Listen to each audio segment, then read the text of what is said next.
Hello guys, welcome back to our channel. Episode ആരംഭിക്കുമ്പോൾ കാണിക്കുന്നത് അർച്ചനയുടെ diary വായിച്ചിട്ട് ആകെ തകർന്നു നിൽക്കുന്ന സച്ചിയെയാണ്. തുടർന്ന് കല്യാണത്തിന്റെ തലേന്ന് താൻ അർച്ചനയ്ക്ക് എഴുതിയ കത്ത് സച്ചിക്ക് അതേ കബോർഡിൽ നിന്ന് തന്നെ കിട്ടുകയാണ്. താൻ കാരണം അർച്ചന എത്രമാത്രം വേദന അനുഭവിച്ചു എന്നോർത്തുകൊണ്ട് വിഷമത്തോടെ നിൽക്കുകയാണ് സച്ചി. പിന്നീട് കാണിക്കുന്നത് അവന്തികയും അനഘയുമാണ്. അവന്തിക പറയുകയാണ്, നീ പറഞ്ഞതുപോലെ ഓരോരോ തടസ്സങ്ങളായിട്ട് ഞാൻ മാറ്റിക്കൊണ്ടേയിരിക്കുകയാണ്. നാളെ ആ ആതിരെ പെണ്ണ് കാണാൻ ഒരു കൂട്ടര് വരുന്നുണ്ട്. ഇത് കേൾക്കുന്ന അനഘ ചോദിക്കുകയാണ്, പെണ്ണ് കാണാൻ വന്നെന്ന് കരുതി ആ കല്യാണമൊന്നും നടക്കാൻ പോകുന്നില്ലല്ലോ. ആ കല്യാണം നടക്കാൻ പാടില്ല, അതുതന്നെയല്ലേ നമുക്കും വേണ്ടത്.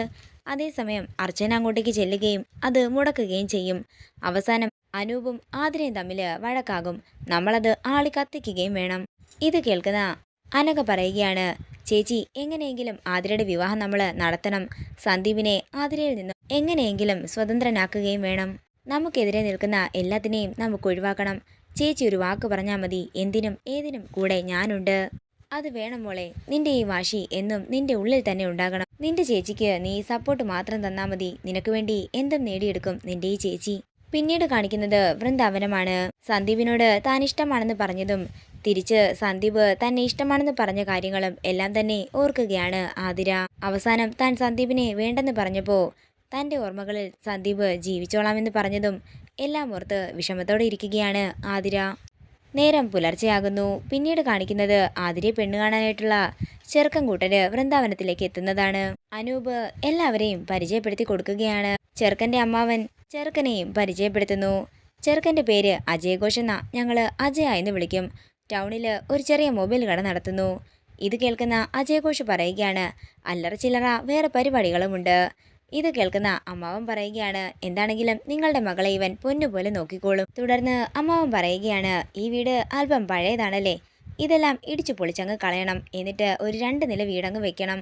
താഴെ നിങ്ങളും മുകളിലേതെങ്കിലും ബംഗാളിക്കും കൊടുക്കണം. ഇന്നത്തെ കാലത്തെ അങ്ങനെയൊക്കെ ആയാലേ ജീവിക്കാൻ പറ്റൂ. എന്നാൽ ഇതൊന്നും മാഷിനും കമലയ്ക്കും അനൂപിനും ഇഷ്ടപ്പെടുന്നില്ല. തുടർന്ന് ചെറുക്കൻ്റെ അച്ഛൻ പറയുകയാണ്, നല്ലൊരു തറവാട്ടിൽ നിന്നും നല്ലൊരു പെൺകുട്ടി, അത് മാത്രമേ ഞങ്ങൾ ആഗ്രഹിച്ചിട്ടുള്ളൂ. സ്ത്രീധനമൊന്നും ഞങ്ങൾക്ക് വേണമെന്നില്ലെന്ന് ആ ചെറുക്കൻ്റെ അമ്മ പറയുമ്പോൾ അമ്മാവൻ പറയുകയാണ്, എന്ന് കരുതി നിങ്ങൾ കൊച്ചിന് കൊടുക്കാൻ വേണ്ടി എന്തെങ്കിലും ഉണ്ടാക്കി വെച്ചിട്ടുണ്ടാകുമല്ലോ, അത് തരാൻ മടിക്കുകയൊന്നും വേണ്ട. ഒന്നുമില്ലാതെ അങ്ങനെ പെൺകൊച്ചുങ്ങളെ ഇറക്കി വിടാൻ പറ്റില്ലല്ലോ എന്ന് അമ്മാവൻ പറയുമ്പോൾ പെട്ടെന്ന് അവിടെ നിന്ന് ചുമക്കുകയാണ് മീര. എന്നാൽ ഇനി സംസാരിച്ച് സമയം കളയണ്ട, പെണ്ണിനെ ഇങ്ങ് വിളിക്കാം. ഇനി പെണ്ണിനെ കണ്ടിട്ടാകാം ബാക്കി സംസാരമെന്ന് അമ്മാവൻ പറയുമ്പോൾ ആതിരയെ കൂട്ടാനായി മീര പോകുന്നു. തുടർന്ന് മീര ജനലിൽ കൂടി അനൂപിനെ അങ്ങോട്ടേക്ക് വിളിക്കുകയാണ്. നിങ്ങളുടെ അനിയത്തി വരില്ലെന്നും പറഞ്ഞുകൊണ്ട് അവിടെ മാറി ഇരിപ്പുണ്ട്, നിങ്ങൾ തന്നെ പോയി വിളിക്ക്. തുടർന്ന് അനൂപ് ആതിരയുടെ അടുത്തേക്ക് ചെല്ലുമ്പോൾ ആതിര പറയുകയാണ്, ഏട്ടൻ പറഞ്ഞിരുന്നു ഒരു ചെറുക്കൻ കൂട്ടർ വരുന്നുണ്ടെന്ന്, പക്ഷേ എൻ്റെ സമ്മതം ഏട്ടൻ ചോദിച്ചില്ലല്ലോ, അതുകൊണ്ട് ഞാൻ എന്താണെങ്കിലും വരാൻ പോകുന്നില്ല. ഇത് കേൾക്കുന്ന അനൂപ് ദേഷ്യത്തോടെ പറയുകയാണ്, കുറെ ദൂരത്തുനിന്ന് അവർ വന്നിരിക്കുന്നത്, അവരുടെ മുമ്പിൽ വെച്ച് ഞങ്ങളെ നാണം കെടുത്താനാണ് നിന്റെ പരിപാടിയെങ്കിലേ നിന്നെ ഞാനങ്ങ് കൊന്നുകളയും. കുറച്ച് സമയം ഞാൻ നിനക്ക് തരാം, അതിൻ്റെ ഉള്ളിൽ അങ്ങോട്ടേക്ക് വന്നേക്കണം.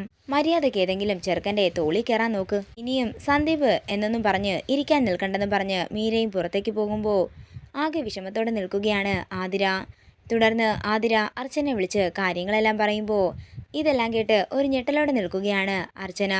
തുടർന്ന് വിഷമം താങ്ങാനാകാതെ ആവണിയെ കെട്ടിപ്പിടിച്ച് കരയുകയാണ് ആതിര.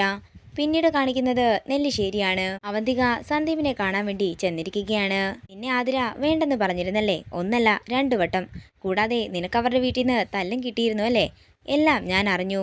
എന്താണെങ്കിലും നീ എടുത്ത തീരുമാനം നന്നായി, ആതിരയെ വേണ്ടെന്നുള്ളത്. അതിന് ഞാൻ അങ്ങനെ തീരുമാനമൊന്നും പറഞ്ഞില്ലല്ലോ എന്ന് സന്ദീപ് പറയുമ്പോൾ അവന്തിക പറയുകയാണ്, അപ്പോൾ നീ കാര്യങ്ങളൊന്നും അറിഞ്ഞില്ലേ, ആതിരയ്ക്ക് മറ്റൊരു വിവാഹമായി.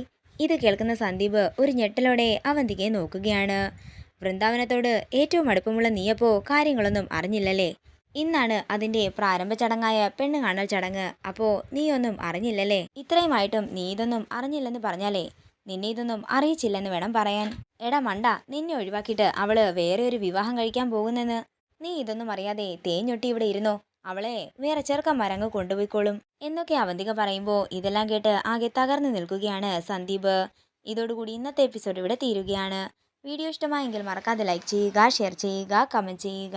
കൂടുതൽ സീരിയൽ അപ്ഡേറ്റ്സിനായി മറക്കാതെ സബ്സ്ക്രൈബ് ചെയ്യുക നയൻസ് ക്രിയേഷൻസ്.